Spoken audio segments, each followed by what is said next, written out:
Introduction: the storm of anger we don't understand. Have you ever found yourself snapping at the smallest things? A careless word from a friend. A delay in traffic. A partner who seems distracted. And suddenly, your chest tightens, your voice rises, and before you know it, anger takes over. Later, when the storm has passed, you ask yourself, why am I like this? Why do I get angry so easily? Is it simply a bad temper? A personality flaw? The truth is, anger is rarely just about the present moment. It is not about the dirty dishes in the sink, or the message left unanswered, or the colleague who interrupted you. Anger is often a messenger from the past, a signal of old wounds that were never healed. In this journey, we will explore why anger feels so overwhelming. How childhood scars shape your emotional reactions. The hidden toll of carrying unresolved anger. And most importantly, the path to regaining emotional stability and inner peace. Let's begin. Part 1, Roots of Anger, Childhood Wounds That Never Healed. 1. Not a bad trait, but a survival mechanism. If you grew up believing you are too emotional or too hot-tempered, pause for a moment. Anger is not a defect. It is a survival response, born out of experiences where your emotional needs were unmet. Many children grow up in households where criticism is constant and affection is rare. Instead of being nurtured, they are judged. Instead of being comforted, they are dismissed. Imagine a child showing a drawing proudly, only to hear, "Why are the lines so messy?" Or a child crying after being hurt, and hearing, "Stop making a fuss. It's nothing." Over time, these small wounds accumulate. The child learns that their feelings are not valid. They start to carry a deep reservoir of frustration, shame, and sadness. And as adults, those unacknowledged emotions often resurface as anger. 2. When parents carry their own emotional storms. Sometimes, it wasn't that your parents didn't love you, they simply didn't know how to love in a healthy way. A father who grew up in poverty might have learned to equate discipline with harshness. A mother who lived with her own anxiety might have projected it as constant worry and criticism. They may have lashed out not because you deserved it, but because they themselves never learned emotional regulation. Their tempers, their extremes, their cold silences, those became the air you breathed. Children internalize this. When love is mixed with volatility, the child feels unsafe, confused, and often blames themselves. If only I were better, maybe they wouldn't be so angry. This sense of not being enough can haunt you for years, making you highly sensitive to rejection and prone to explosive reactions when you feel ignored. 3. The crushing weight of expectations. For some, the wound wasn't loud anger but relentless expectation. Parents with impossibly high standards might push their child to excel, to never fail, to always be perfect. On the surface, this may look like motivation. But for the child, it becomes an invisible prison. No matter what you achieve, it never feels like enough. The message you internalize is, I am only worthy if I meet other standards.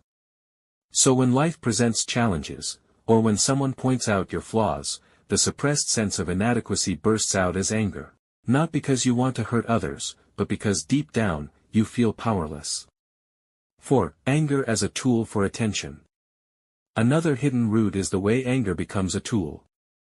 If as a child, the only time you were noticed was when you acted out, when you cried, shouted, or rebelled, you may have unconsciously learned that anger is a way to be seen. In adulthood, especially in relationships, this pattern repeats. When you feel ignored, instead of calmly expressing your needs, you may lash out. Because your inner child still believes, if I get angry, maybe they will finally notice me. Part 2, The Hidden Consequences of Unresolved Anger. Unhealed anger is not harmless. It quietly reshapes your inner world and daily life. 1. A constant undercurrent of helplessness. Deep inside, unresolved anger is not power, it is helplessness. Every outburst is the voice of a wounded child who once felt powerless to stop the criticism, rejection, or neglect. This leaves a residue of despair.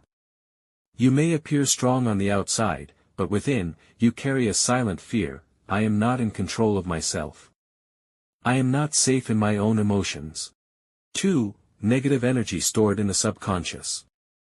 Anger that is never processed doesn't just disappear. It gets stored in the subconscious like toxic energy. This energy colors how you see the world. You interpret neutral comments as attacks. You feel others are constantly letting you down. You expect betrayal, abandonment, or criticism, even before it happens. It's as if your nervous system is always on alert, bracing for the next blow. 3. Strained relationships. In relationships, anger can create cycles of distance. Partners, friends, or colleagues may start avoiding you, walking on eggshells, or shutting down emotionally. Ironically, this avoidance only deepens your wounds. You feel ignored, which triggers more anger, which pushes others further away. The cycle reinforces itself until both sides feel trapped. 4. Self-directed harm. Sometimes the anger doesn't turn outward, it turns inward.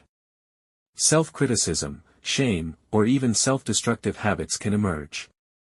You may punish yourself with harsh words, sabotage your own success, or struggle with addictions.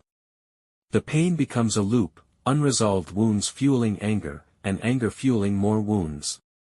Part 3, Breaking the Cycle, Pathways to Emotional Stability. The good news is, anger does not define you. It is not your identity. It is a signal, a message from the past asking to be heard, acknowledged, and healed.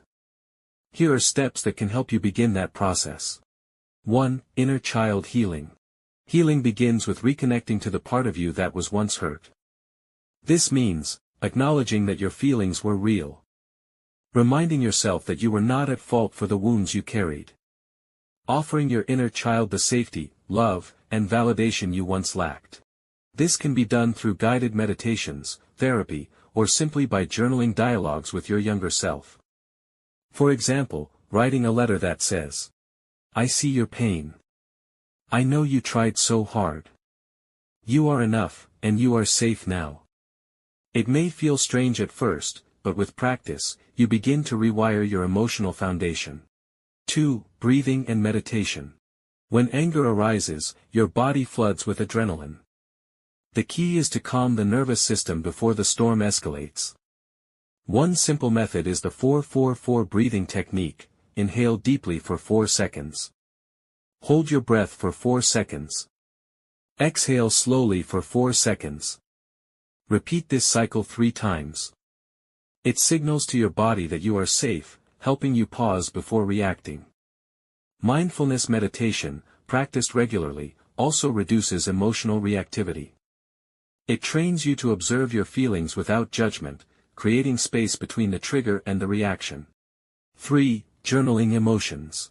Writing is a powerful way to bring unconscious emotions into light. When you feel anger, take a notebook and ask yourself, what exactly triggered me? Is my reaction proportional to the situation? What old wound might this connect to? By mapping your emotional patterns, you gradually learn to distinguish between the present reality and the past echoes that fuel your anger. 4. Reading and psychoeducation. Knowledge is healing.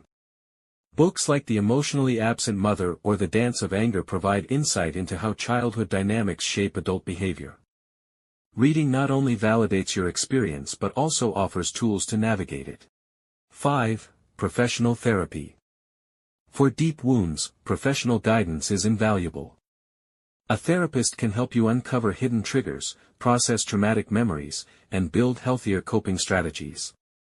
Therapy is not about blaming your parents or your past, it is about reclaiming your power in the present. Part 4. Living with compassion instead of rage.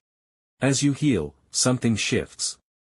You begin to see anger not as an enemy, but as a messenger. Instead of suppressing or exploding, you learn to listen. You start recognizing that your partner's silence doesn't always mean rejection. That criticism at work doesn't define your worth. That being imperfect doesn't make you unlovable. Compassion, for yourself and others, replaces the old reflex of rage. You realize that the people who hurt you are also carrying their own unhealed wounds. This does not excuse their behavior, but it helps you step out of the cycle of blame.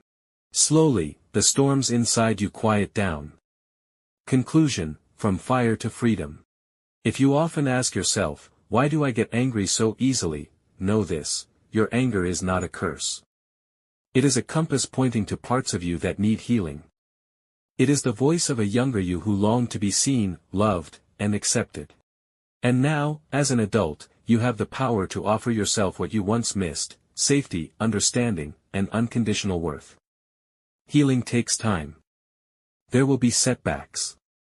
But every time you pause, breathe, and choose compassion instead of rage, you are rewriting the story. You are no longer a prisoner of your past, you are the author of your future.